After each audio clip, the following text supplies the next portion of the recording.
ये काफ़ी प्रयासों के बाद अब आपकी ये कांग्रेस से महापौर के लिए टिकट पक्की हो गई है, तो क्या कार्यशैली होगी आपकी? मतलब यदि आप उस पद पर पहुंचते हैं, उस गणना पद पर, क्या कार्यशैली होगी, क्या देना चाहेंगे? देखिए, कांग्रेस पार्टी के हमारे प्रदेश अध्यक्ष आदरणीय कमलनाथ जी ने जो इस बार कार्यकर्ताओं को टिकट दिया है, इस सोच के साथ दिया है कि जो भी कार्यकर्ता हैं, जो कांग्रेस पार्टी के वर्कर हैं, जो कांग्रेस पार्टी के हमारे नेता हैं, जो हमारे कांग्रेस पार्टी के पार्षद हैं, वो सारे लोग इस बार चुनाव लड़ेंगे। और कांग्रेस पार्टी पूरे तन्मयता के साथ, ईमानदारी से एक एक व्यक्ति चुनाव लड़ेगा।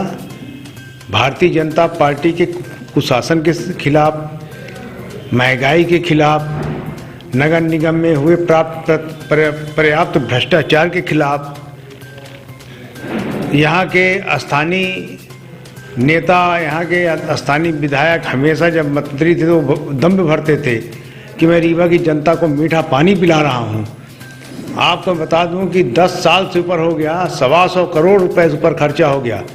रीवा का आदमी आज भी गंदा, मलयुक्त और दूषित पानी पी रहा, बदबूदार पानी पी रहा। तो ये सब चीज़ें जो हैं, ये मुद्दे लेकर हम लोग जनता के बीच में उतरेंगे और इस बार जनता का सेवक, जनता के साथ मिलकर भारतीय जनता पार्टी के खिलाफ लड़ाई लड़ेगा। कैसे उनकी रणनीति तोड़ेंगे? क्योंकि 5 बार से लगातार भाजपा ही अभी तक महापौर के चुनाव जीतती आ रही है, अभी तक कांग्रेस का खाता तक नहीं खुला है। षड्यंत्र और झूठ बोल के लोगों को गुमराह करके उन्होंने अभी तक चुनाव जीता है। इस बार ये सब चीज़ें नहीं चलेंगी।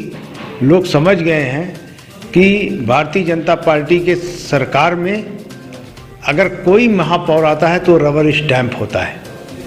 इस कतार में कई लोग थे रीवा से इस टिकट के लिए, और हमेशा ये भी देखा जाता है कि जब टिकट फाइनल होती है तो गुटबाजी सामने आने लगती है। इस बार कैसे आप उसको मैनेज करेंगे? देखिए, टिकट सभी मांगते हैं, टिकट सभी मांगते हैं और टिकट मांगना सबका अधिकार है। मिलना एक ही को है। जिसको प्रदेश नेतृत्व ने टिकट दे दिया, सारी गुटबाजी उसी समय समाप्त हो जाती है। ये तो दूसरे दल के लोग ये भ्रम फैलाते रहते हैं कि कांग्रेस में बड़ी गुटबाजी है। कांग्रेस में कभी गुटबाजी नहीं थी। कांग्रेस कार्यकर्ताओं की पार्टी है, कांग्रेस सर्वहारा वर्ग की पार्टी है, कांग्रेस जनता की पार्टी है। और जब तक देश में कांग्रेस का राज था, ये इस देश की जनता अमन चैन से थी। और जब से भारतीय जनता पार्टी का राज आया है तो सिर्फ यहाँ पर भ्रष्टाचार और लूट खसोट, अत्याचार ही मचा हुआ है। अब जबकि कयासों में विराम लग चुका है, आपकी टिकट फाइनल हो गई है, तो कांग्रेस के बड़े कार्यकर्ताओं को कैसे संगठित करेंगे? रीवा के जितने कार्यकर्ता हैं जो दावेदार भी थे, हमारे यहाँ संगठन के प्रभारी हैं वो, और हमारे यहाँ के जो जिला अध्यक्ष हैं, शहर अध्यक्ष हैं, वो पूरी रणनीति बनाते हैं।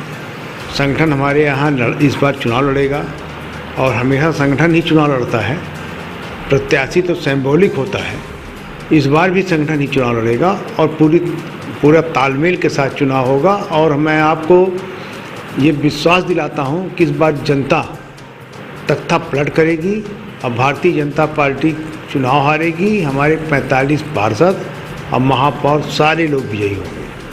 भाजपा कहना है कि चौतरफा विकास हुआ है और शासकीय योजनाओं को हर एक व्यक्ति तक लाभ पहुँचाया गया, चाहे वो सड़क हो, चाहे वो PM आवास हो। इन चीज़ों को कैसे आप 214 करोड़ रुपए की सीवरेज योजना, जो जनता के पैसे से, जो हम टैक्स पेयर पैसा देते हैं, उससे पैसे से योजना आई। रीवा के वार्डों में पार्षदों ने, वहाँ के आम नागरिकों ने प्रयास कर करके सड़कें बनवाई। जब ये 214 करोड़ की सीवरेज योजना आई तो हम लोगों ने मुखर विरोध किया, लोकायुक्त में गए। उसका ये परिणाम निकला कि उस समय भारतीय जनता पार्टी की सरकार थी तो लोकायुक्त में प्रकरण नहीं दर्ज होने दिया गया। हम लोग UW में गए, UW नहीं दर्ज होने दिया। हमने पत्रकार वार्ता की, जनता के बीच में गए और बताए कि ये जो योजना ये फेल है। उसका आप परिणाम देख लीजिए कि आखिर सीवरेज योजना ब्लैक लिस्टेड हुई, के स्पन कंपनी ब्लैक लिस्टेड हुई, तो हम झूठ थोड़ी बोल रहे थे। और उसने 120 किलोमीटर शहर की सड़कों को खोद के फेंक दिया और रेस्टोरेशन के नाम पे सिर्फ डस्ट डाल दिया।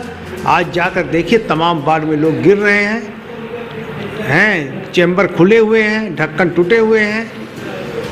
1,82,00,000 की स्वीपिंग मशीन रीवा नगर निगम ने खरीदी और 1,82,00,000 के स्वीपिंग मशीन में भ्रष्टाचार था। अगर हमने वो बात उठाई, अगर वो भ्रष्टाचार नहीं था, तो क्यों 1,82,00,000 की स्वीपिंग मशीन लौटा दी गई? नगर निगम परिसर में 6 गाय गाड़ी गई। हम हमारे पार्षद साथियों ने मिलकर उसको प्रक्षेप किया, उसको खुदवाया, वहाँ से निकाला। संबल कार्ड योजना में भ्रष्टाचार था, सब भारतीय जनता पार्टियों के लोगों के बने हुए थे, उसको हम लोगों ने उजागर किया। तो आखिर नगर निगम परिसर कार्यालय का टेंडर फिक्स किया गया, उसके इंटीरियर का, उसका उजागर करके उसको निरस्त कराया। तमाम इस तरह के घोटाले भारतीय जनता पार्टी की सरकार ने किया है। जो चौतरफा विकास बता रहे हैं, वो चौतरफा विकास 2003 के बाद, 2004 के बाद, जब केंद्र में मनमोहन सिंह की सरकार बनी, विदेशों का पूंजी निवेश हिंदुस्तान में हुआ, विदेशों का पैसा आया और वो पैसा हमारे जो वर्तमान में प्रदेश अध्यक्ष हैं, उस समय आदरणीय कमलनाथ जी उस शहरी विकास मंत्री थे और इनके मुख्यमंत्री उस समय के बाबूलाल गौर जी और बाद में नगरीय विकास मंत्री हुए। उन्होंने खुले मुख से मंच में कमलनाथ जी की तारीफ की थी कि अगर कमलनाथ जी ने इस मध्य प्रदेश को पैसा न दिया होता तो आज जो हम स्वर्णिम मध्य प्रदेश की कल्पना कर रहे हैं, तो ये मध्य प्रदेश स्वर्णिम मध्य प्रदेश नहीं बनता।